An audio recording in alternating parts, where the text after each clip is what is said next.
আসসালামু আলাইকুম সুপ্রিয় শিক্ষার্থীবৃন্দ, আশা করছি তোমরা সকলে ভালো আছো। আমার আজকের ভিডিও রাজশাহী বিশ্ববিদ্যালয়ের সি ইউনিটের শিফট 1 এর রসায়ন প্রশ্ন এবং তার সমাধান নিয়ে। 1 নং প্রশ্নে বলা হয়েছে নিচের কোনটি লুইস অ্যাসিড নয়।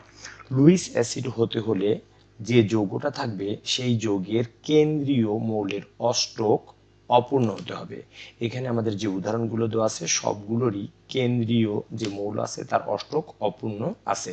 একমাত্র এই এ নাম্বার অপশনে যে অ্যামোনিয়া আছে তার মধ্যে লন পেয়ার ইলেকট্রন আছে, সুতরাং এটা লুইস অ্যাসিড না, এটা হলো লুইস ক্ষার। অ্যান্সার হবে এ। 2 নং প্রশ্নে বলা হয়েছে sp3d সংকরিত যৌগ নিচের কোনটি। আমরা একটা নিয়ম জানি যে lone pair electron plus sigma বন্ধন এই দুইটার যোগফল যদি হয় 5 তাহলে সেটা হবে কি sp3d সংকরণ। আমরা এইটার দেখি ফসফরাস পেন্টাক্লোরাইডের মধ্যে লন পেয়ার ইলেকট্রন নাই, কিন্তু এখানে সিগমা বন্ধন আছে এই জায়গাতে 5টা। এইভাবে যদি আমরা স্ট্রাকচারটা লক্ষ্য করি তাহলে দেখতে পাবো যে সিগমা বন্ধন আছে 5টা, তার মানে কি লন পেয়ার ইলেকট্রন নাই 0, সিগমা বন্ধন আছে 5টি, তাহলে 5, যার কারণে এটার মধ্যেও আছে sp3d সংকরণ, এইটার মধ্যেও sp3d সংকরণ, এইটার মধ্যেও sp3d সংকরণ আছে, সুতরাং অ্যান্সার হবে সবগুলো। আমরা দেখি এইটার মধ্যে সালফার কত নাম্বার গ্রুপে অবস্থিত, 6 নাম্বার গ্রুপে। এবং এই সালফার টেট্রাফ্লোরাইডের কথা যদি আমরা ভাবি তাহলে এটা 6 নাম্বার গ্রুপে অবস্থিত এবং তার সর্বশেষ কক্ষপথে 6টি ইলেকট্রন আছে। এই 6টি ইলেকট্রনের মধ্যে সে 4টি ইলেকট্রন ফ্লোরিনের সাথে শেয়ার করেছে, সুতরাং বাকি থাকলো কয়টা, 2টা। আমরা লন পেয়ার ইলেকট্রন হিসেব করছি, এর মধ্যে আছে লন পেয়ার ইলেকট্রন একটা। লন পেয়ার ইলেকট্রন, তাহলে আমরা যদি এই সূত্রে বসিয়ে দিই লন পেয়ার ইলেকট্রন একটি, সিগমা বন্ধন আছে 4টি, তাহলে এই জায়গায় আমরা দেখলাম এই দুইটার সামেশন হলো 5, সুতরাং এদের মধ্যেও sp3d সংকরণ হবে। 3 নম্বর প্রশ্নে বলা হয়েছে নিচের কোনটি সম্ভব না। অ্যান্সার হবে সি। কেন? কারণ নাইট্রোজেনের যদি আমরা ইলেকট্রন বিন্যাস করি তাহলে আমরা দেখতে পাই 1s², তারপর কি 2s², 2px, 2py, আর একটা আছে 2pz। এর সর্বশেষ কক্ষপথে 3টা অযুগ্ম ইলেকট্রন আছে এবং তার মধ্যে কোনো শূন্য ডি অরবিটাল নেই, যার কারণে আমরা অযুগ্ম ইলেকট্রন পাবো 3টে এবং 3টি ইলেকট্রন দিয়ে নাইট্রোজেন 3টা ক্লোরিনের সাথে নাইট্রোজেন ট্রাইক্লোরাইড গঠন করতে পারবে, কিন্তু এর মধ্যে লন পেয়ার ইলেকট্রন না থাকায় নাইট্রোজেন পেন্টাক্লোরাইড গঠন করতে পারবে না, সুতরাং অ্যান্সার হবে সি।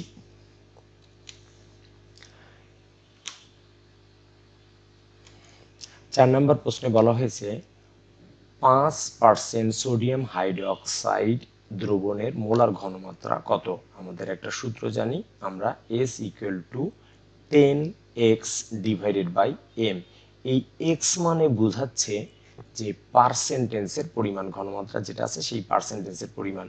তাহলে আমরা যদি এই জায়গায় মানটা বসিয়ে দিই, x এর মানটা 5 এবং সোডিয়াম হাইড্রোক্সাইডের ঘনমাত্রা আছে 40, তাহলে আমরা এইভাবে কাটাকাটি যদি করি তাহলে 5 আর নিচে আছে 4, যদি আমরা ভাগ করি তাহলে আমাদের অ্যান্সার হবে 1.25, সুতরাং অ্যান্সার হবে এ।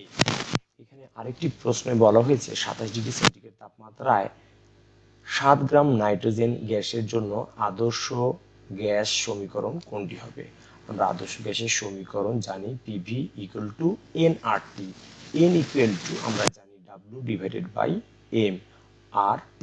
তাপমাত্রা যেহেতু এখানে বলা হয়েছে 27 ডিগ্রি সেন্টিগ্রেড তাপমাত্রায়, এই 27 ডিগ্রিটাকে যদি আমরা কেলভিনে কনভার্ট করি তাহলে আমাদের এখানে হয় 300। এখন এই জায়গায় ডাব্লুর পরিমাণ এটা হলো 7 আর নাইট্রোজেনের আণবিক ভর 28, এরপরে আর আর এখানে আছে 300। এখন এইটা দিয়ে এটাকে কাটলে আমাদের কত হয় 4, আর এইটা দিয়ে যদি আমরা এটাকে কাটি তাহলে আমাদের এই জায়গাতে আসে হলো 75, সুতরাং তখন আমাদের অ্যান্সার আসবে এই 75 আর অ্যান্সার আসছে, তাহলে এটা হলো বি নাম্বার।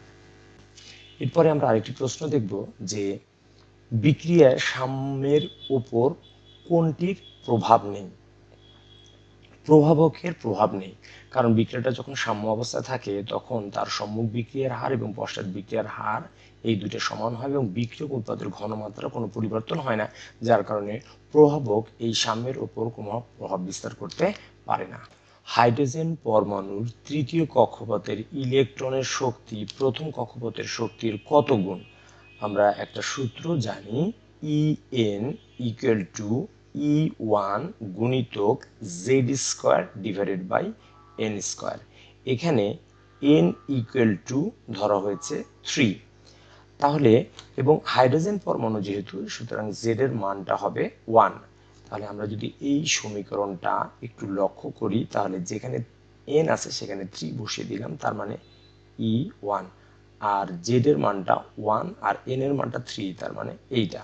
তাহলে আমাদের সমীকরণটা আসছে যে E1 এটা গুণিতক 1 ডিভাইডেড বাই 9, তাহলে এই জায়গায় অ্যান্সার আসবে হলো সি নাম্বার।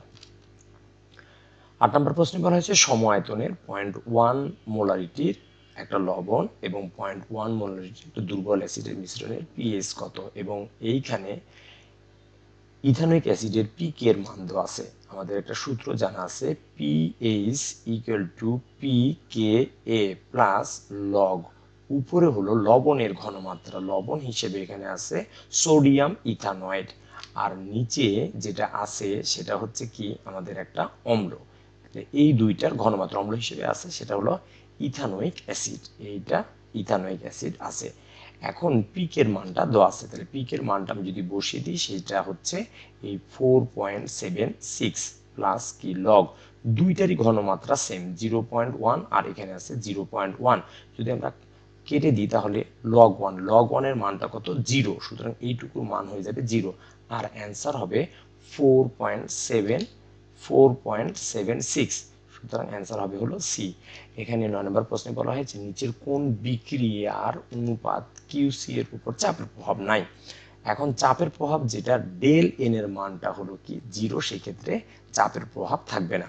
আমাদের যতগুলো কিউসির মান দেওয়া আছে সেই ক্ষেত্রে আমরা একটা বিষয় লক্ষ্য করতে পারি যে এখানে হাইড্রোজেন আয়োডাইড আছে, এই হাইড্রোজেন আয়োডাইডকে যদি আমরা 450 ডিগ্রি সেন্টিগ্রেড তাপমাত্রায় আয়নিত করি, তাপ দিই, তাহলে এখানে উৎপন্ন হবে হাইড্রোজেন আর আয়োডিন।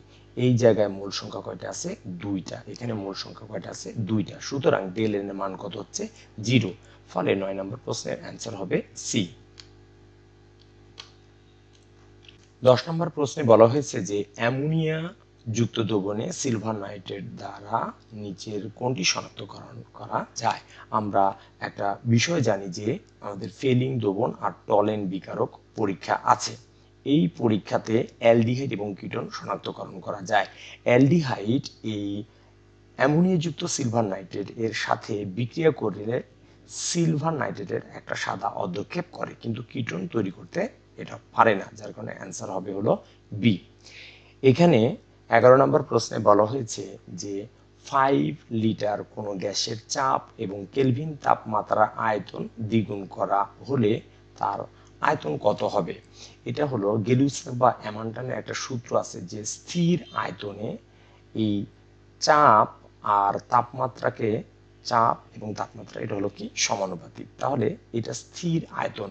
আমি যদি চাপ এবং তাপমাত্রা দুইটাই বৃদ্ধি করি, এখানে চাপ এবং তাপমাত্রা দুইটাই বৃদ্ধি করি, তার তখন আয়তনটা স্থির থাকবে, সুতরাং এই জায়গায় অ্যান্সার হবে বি। নিচের যৌগগুলোর মধ্যে কোনটিতে সর্বোচ্চ সংখ্যক নিঃসঙ্গ জোড় ইলেকট্রন আছে? নিঃসঙ্গ জোড় ইলেকট্রন বের করার জন্য আমাদের যেটি দরকার সেটা হলো ওই যৌগের কেন্দ্রীয় মৌল কত নম্বর গ্রুপে আছে এটা আমাদের জানতে হবে, এবং তার সর্বশেষ কক্ষপথে কয়টা ইলেকট্রন আছে। আমাদের এই জায়গার ক্ষেত্রে যদি আমরা সালফার টেট্রাফ্লুরাইডের কথা ভাবি তাহলে এইটা সালফার কত নম্বর গ্রুপে আছে 6 নম্বর গ্রুপে আছে, তার সর্বশেষ কক্ষপথে 6টা ইলেকট্রন আছে, এবং 6টা ইলেকট্রনের মধ্যে সে এই সালফার 4টা ইলেকট্রন ফ্লোরিনের সাথে কি করেছে শেয়ার করেছে, তাহলে থাকলো কত, এটা হলো কি 2টা, যার কারণে 2 দিয়ে যদি আমি এটাকে ভাগ করে দিই তাহলে লন পেয়ার ইলেকট্রন এখানে কয়টা আছে 1টা আছে। এইটার কেন্দ্রীয় হলো অক্সিজেন। অক্সিজেন কত নম্বর গ্রুপে অবস্থিত? অক্সিজেন 6 নম্বর গ্রুপে অবস্থিত এবং 6টা ইলেকট্রনের মধ্যে এই অক্সিজেন 2টা ইলেকট্রন হাইড্রোজেনের সাথে শেয়ার করেছে। সুতরাং এখানে কয়টা ইলেকট্রন আছে? 4টা। আমরা কাউন্ট করছি লন পেয়ার ইলেকট্রন, 2 দিয়ে এটাকে যদি আমরা ভাগ দিয়ে দিই তাহলে এখানে লন পেয়ার ইলেকট্রন আছে কয়টা? এখানে আছে 2টা। এবার আমরা নাইট্রোজেনে আসি। নাইট্রোজেনের সর্বশেষ কক্ষপথে 7টা ইলেকট্রন আছে এবং 7টা ইলেকট্রনের মধ্যে নাইট্রোজেন 3টা ইলেকট্রন হাইড্রোজেনের সাথে শেয়ার করেছে। সুতরাং এই জায়গায় থাকলো কয়টা ইলেকট্রন? 4টা। আমরা কাউন্ট করছি লন পেয়ার ইলেকট্রন, যার কারণে 2 দিয়ে এটাকে যদি ভাগ করে দিই তাহলে এখানে আমাদের লন পেয়ার ইলেকট্রন আছে 2টা। এবার এখানে কেন্দ্রীয় মৌলটা কি? এটা হলো জেনন। তার সর্বশেষ কক্ষপথে আছে 8টা ইলেকট্রন। 8টা ইলেকট্রনের মধ্যে ফ্লোরিন 2টা ইলেকট্রন শেয়ার করেছে। কার সাথে শেয়ার করেছে? এটা হলো যে জেননের সাথে। তাহলে এখানে বাকি থাকলো কয়টা ইলেকট্রন? 6টা ইলেকট্রন। আমরা কাউন্ট করছি কি লন পেয়ার ইলেকট্রন, যার কারণে 2 দ্বারা এটা ভাগ করলাম। সুতরাং এই জায়গাতে লন পেয়ার ইলেকট্রন আছে কয়টা? 3টা। প্রশ্নে বলেছে সর্বোচ্চ সংখ্যক নিঃসঙ্গ জোড় ইলেকট্রন, সুতরাং অ্যান্সার হবে হলো ডি নাম্বারটা। এখানে একটি যৌগ দেওয়া আছে এবং বলা হয়েছে যে যৌগের আইইউপেক নামটা কি? এখানে বেনজিন আছে, এই জায়গায় আছে হলো মিথাইল মূলক, আর এই জায়গায় আছে বিউটাইল মূলক। এখানে এটা হলো বি, এটা হলো এম, আর এই পাশে এম, আর এই যৌগটা হলো কি? বেনজিন।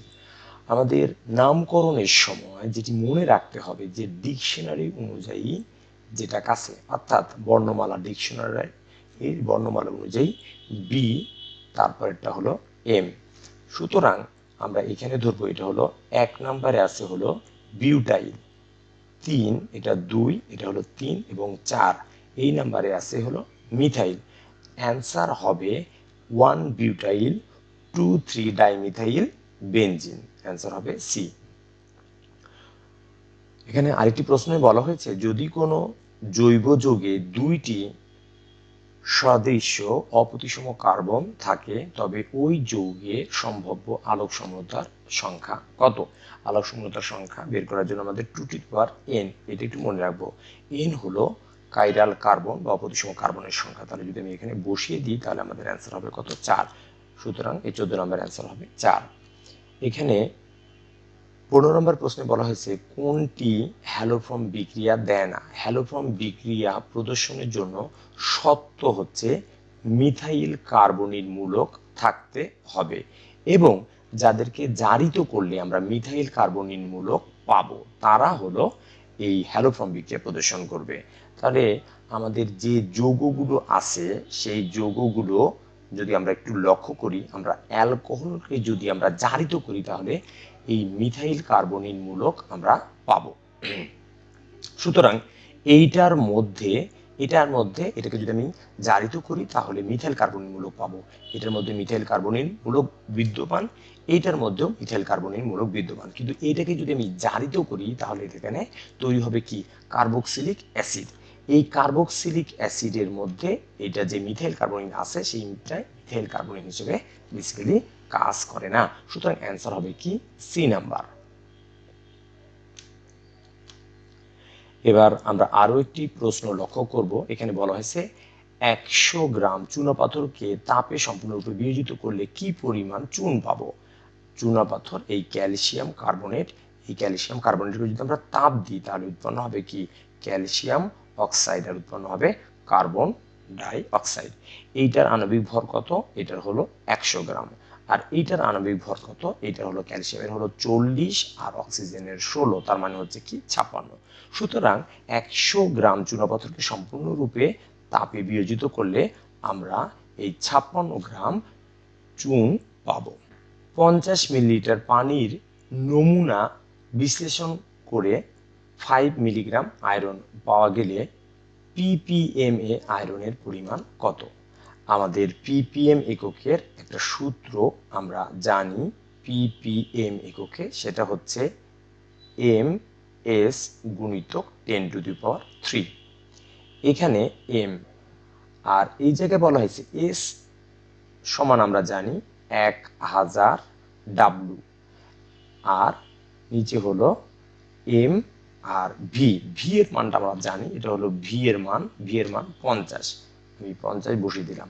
ডাব্লু যেটা আছে, এই ডাব্লুর মানটা আমাদের এখানে দেওয়া আছে হলো কি মিলিগ্রাম, এটাকে আমি গ্রামে কনভার্ট করব। তাহলে 5 গুণিতক 10 টু দি পাওয়ার কত, এটা হলো 10 ইনভার্স 3, এটা 10 ইনভার্স 3, আর গুণিতক এর সাথে আছে 10 টু দি পাওয়ার 3, তাহলে এইটা আর এইটা আমাদের কেটে গেল। এখন এম আর এম এটা কেটে গেল, এই জায়গায় এটা কেটে গেল, আর এইটা আর এটা কেটে দিলে কত হয় 1, সুতরাং এখানে হবে 100 ppm, এটার ক্ষেত্রে হবে 100 ppm, অ্যান্সার হবে হলো ডি। 18 নং প্রশ্নে বলা হয়েছে লেমন জুসের নমুনায় হাইড্রোক্সিল আয়নের ঘনমাত্রা 4 গুণিত 10 ইনভার্স 12, এটা হলে এখানে হাইড্রোনিয়াম আয়নের মোলার ঘনমাত্রা কত। পানির আয়নিক গুণফল থেকে আমরা জানি হাইড্রোনিয়াম আয়নের ঘনমাত্রা হাইড্রোক্সিল আয়নের ঘনমাত্রা এটি কিন্তু 1 গুণিতক 10 ইনভার্স 14।